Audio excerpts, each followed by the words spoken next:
Hello. Welcome everybody to Microsoft Flight Simulator News. It's GibboIreland here, and well, I'm on my own this week as TwoToneMurphy takes a very well-deserved holiday. So I'm hoping you might keep me company by letting me know your thoughts in the comments below, which we do read and promise to respond to. So, there's lots going on Microsoft Flight Simulator as always. In this video, we have the latest innovations in the helicopter world coming from HPG. We also have of particular interest to Xbox users new hardware coming from Honeycomb.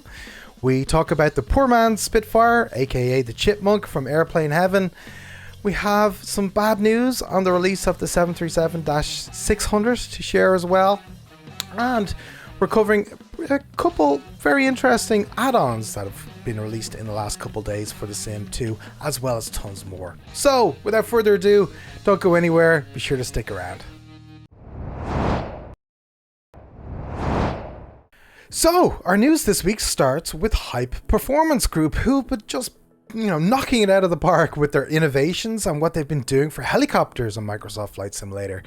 Now, after, functional rocket launchers and medical emergency operations, the team have now launched a Firefighter variant of the H145 helicopter, which enables Microsoft Flight Simulator pilots to put out fires in the scenery with a fully functional Bambi bucket.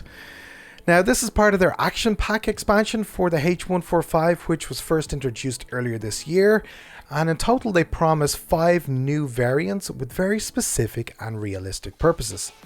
Now, the HEMS variant was the first to be released, and it's now followed by the Firefighter variant, which again comes with some unique features specifically designed to bring some of the, adrenaline of fighting wildfires to the world of Microsoft Flight Simulator. So there's 2 things in particular that are interesting here. The first of which, as I say, is that functional Bambi bucket. That's the distinctive bucket that's suspended below the helicopter, and that's used to drop water over active fires. And the second feature is a scenario editor that allows simmers to place fires anywhere in the world, along with pools of water that can be used to fill the helicopter's bucket. But you can also use any body of water present in the scenery, which is pretty interesting. So this is a genius way to create your own firefighting missions with realistic fire animations that disappear once you've successfully dropped water on top of them. As you would expect, the Firefighter variant of the H145 also comes with a couple of unique liveries, along with other changes to the aircraft's model, such as new switches and panels in the cockpit to accommodate the new capabilities, new effects, of course, fire, smoke and water, and sounds. So, absolutely, if you're a fan of helicopters, the H145 continues really to be leading the charge, in my opinion, in Microsoft Flight Simulator in terms of what's the most fun and immersive options that are out there. Now, there is one but, of course, that's worth reminding you of, and the but is the price. So, just to remind you, the H145 base pack is priced at $43, and then on top of that is this Action Pack expansion, which is another $35 to enjoy these new features. So yeah, interesting stuff from HPG. I'd love to hear your thoughts on this. What do you think? Will you be picking it up? So we'll move over to hardware news now, and we've got some updates from Honeycomb.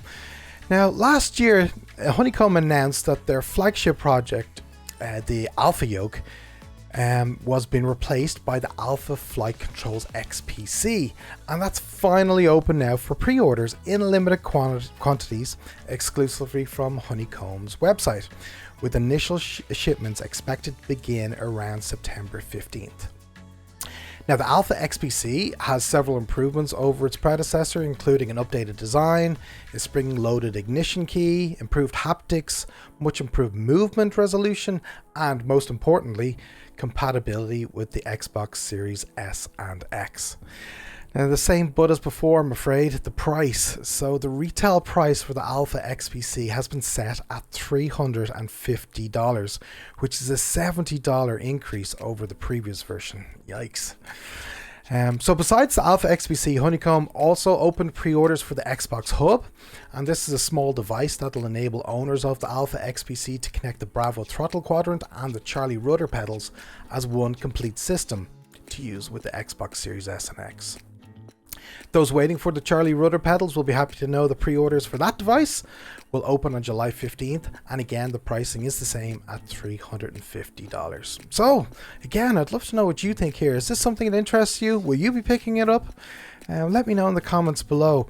If you are interested, there was quite a long wait time for the Bravo, so I suggest if you're tempted, you might wish to act quickly.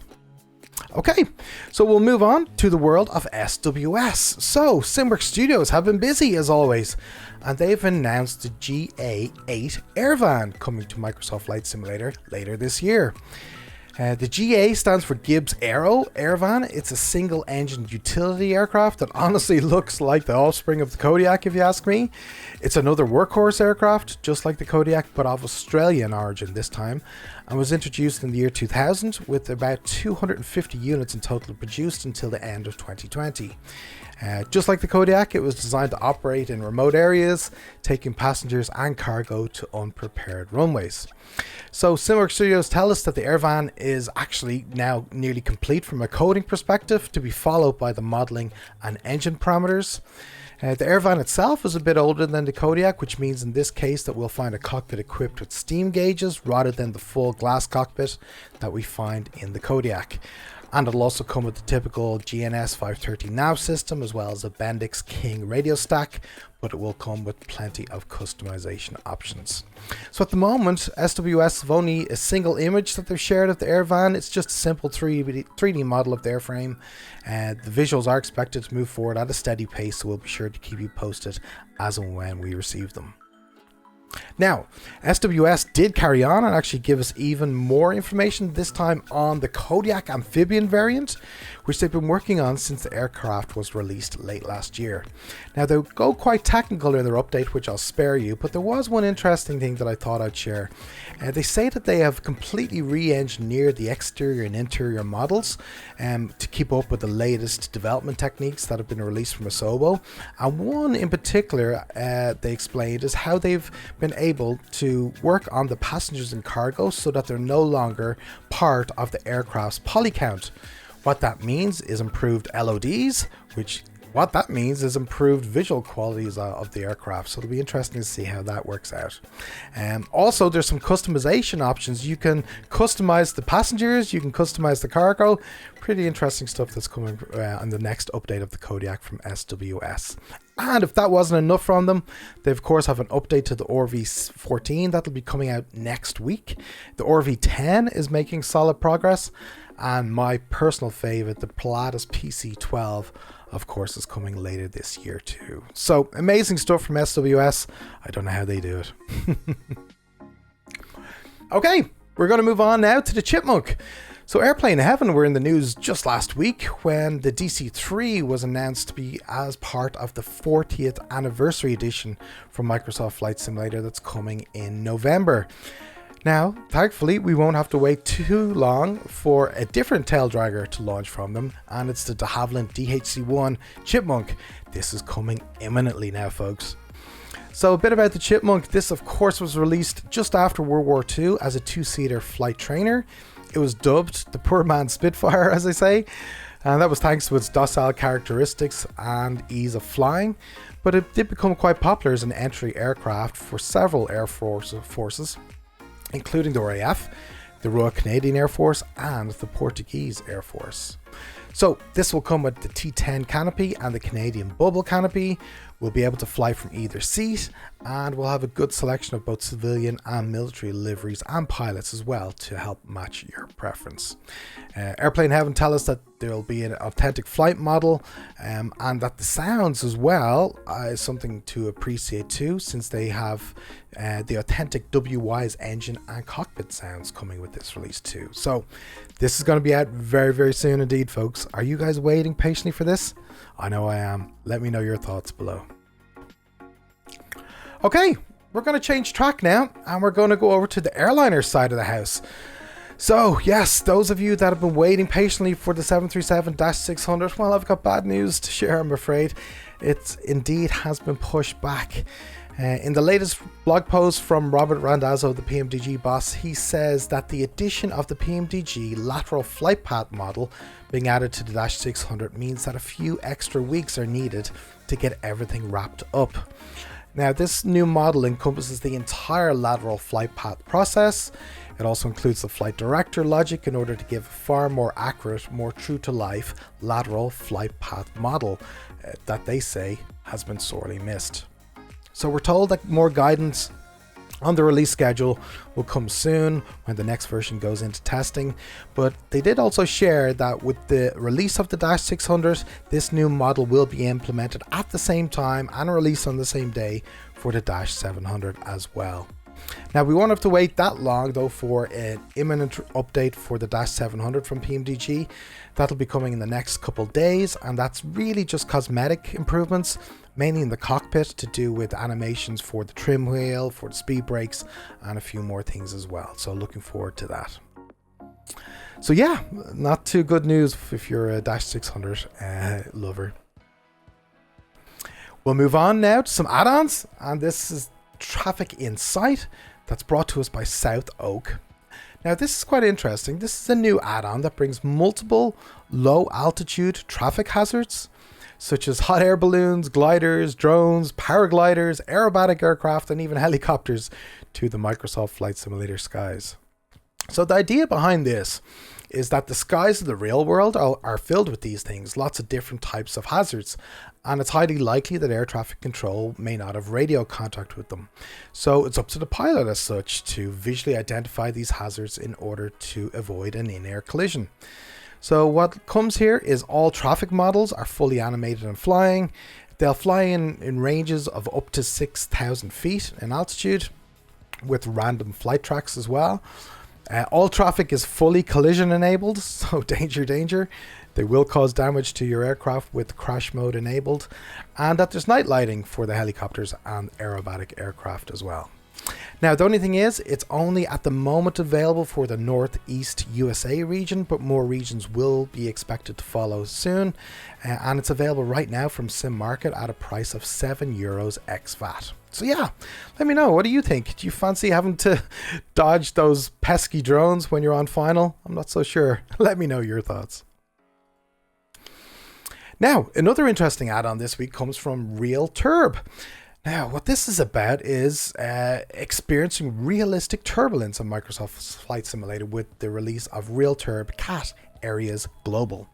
Now, CAT stands for Clear Air Turbulence, and the idea behind this is that, well, turbulence can be encountered anywhere in the skies and ranges from light to severe. Specific areas around the world are hotspots, which is an aspect that's replicated in the product. And they're using weather forecasts, to help us experience varying degrees of impact depending on how we approach the turbulence. So in addition to that, there's also realistic turbulence effects, there's custom-made turbulence sounds, and it's even linked to the aircraft's G-load. So they tell us that this is compatible with any aircraft in the simulator with custom-made sounds that are linked, as I say, to their G-loading, and users are no longer safe once the gear is up above the clouds and on their way. So I'd really love your thoughts on this one. From what I've seen, and I've yet to install it myself to be fair, but it seems you get a little bit of shake, rattle and roll, but with turbulence I would have expected you to gain or lose altitude, right? Like real turbulence, which I haven't seen that, at least from this trailer, but maybe I've got it wrong. Keep me honest, let me know your thoughts in the comment box below. You can purchase this right now from simmarket.com at a price of $14. So we'll move on, and I can't move away from add-ons without mentioning, a freeware release in the last couple days that really stands out. This is the Hawker Hunter, and it's brought to us by a developer called DaveWG. Now, the Hawker Hunter is iconic, especially in the British area. It's one of the earliest jet-powered military fighters, and it's a pretty nicely detailed package that's been released here for the sim. The Hawker Hunter was developed shortly after World War II, where it became clear that jet propulsion systems were the future of high-performance military planes. It was first procured by the RAF and even achieved an airspeed record in 1953 when Neville Duke exceeded 727 miles an hour over West Sussex. So the Hawker Hunter went on to not only become an important aircraft for the RAF, but also a popular choice for many air forces around the world, with nearly 2,000 units produced and exported to more than 20 different countries. So yes, for freeware, this one is really good. I mean, really good for free. The 3D model is good. The textures, as you can see here with some of these close-ups, are very good indeed. Everything is very functional, and there's even a few animations and a custom sound pack too. So it's definitely a few notches above the standard freeware releases from third parties, in my opinion.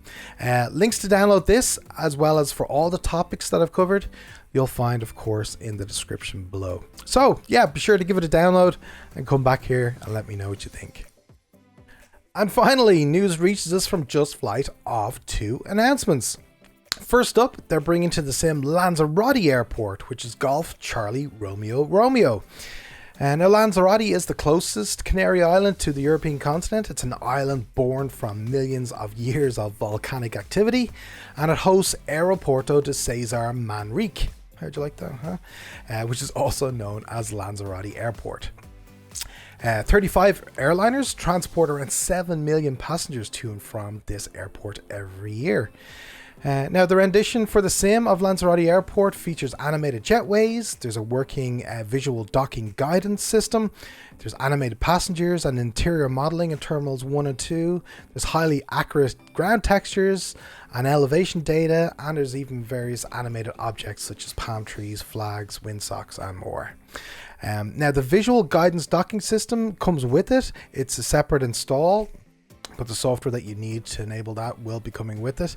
And yeah, I've been here once before, and I'm going again on my holidays later in the year. What I really remember from Lanzarote is that black landscape from the volcanic activity, and that does seem to come across here in the visuals. So it looks indeed like JustFlight have done an outstanding job. This is coming soon. No exact release date mentioned, but the pricing has been confirmed at €17. Now, moving on to the hot off the press announcement from JustFlight, and that's that of a new product, the Fokker 100. Now, its big brother, the F-28 Fellowship, is already heavily under development by JustFlight, and we're actually overdue an update from them. It's been about 6 months since we last heard from them on that, so we'll be interested to hear more soon, hopefully. But back to the 100. Details here are pretty light at the moment, except to say that JustFlight are expecting to bring incredible detail to this release, with the visuals a bit further along than the coding. You can see here the exterior and cockpit modeling is indeed progressing very well. JustFlight say that they're aiming for a 2023 release, and as always, we'll be sure to keep you posted on any developments. So yeah, that's it, folks. Murph, I'd love to know what you think. How did I do? Did I do okay? Gibbo, you're a top man. Thanks Murph. And folks, thank you so much indeed for watching. I do really appreciate it. A special thanks to our good friend Vasco at MSFS who helps provide us with content for the news each and every show. Don't forget, holidays aside, TwoToneMurphy streams Monday, Wednesday, Friday live on Twitch at 1900 Zulu, which you can find at twitch.tv/TwoToneMurphy. And I'll be back next week. So until then, take care.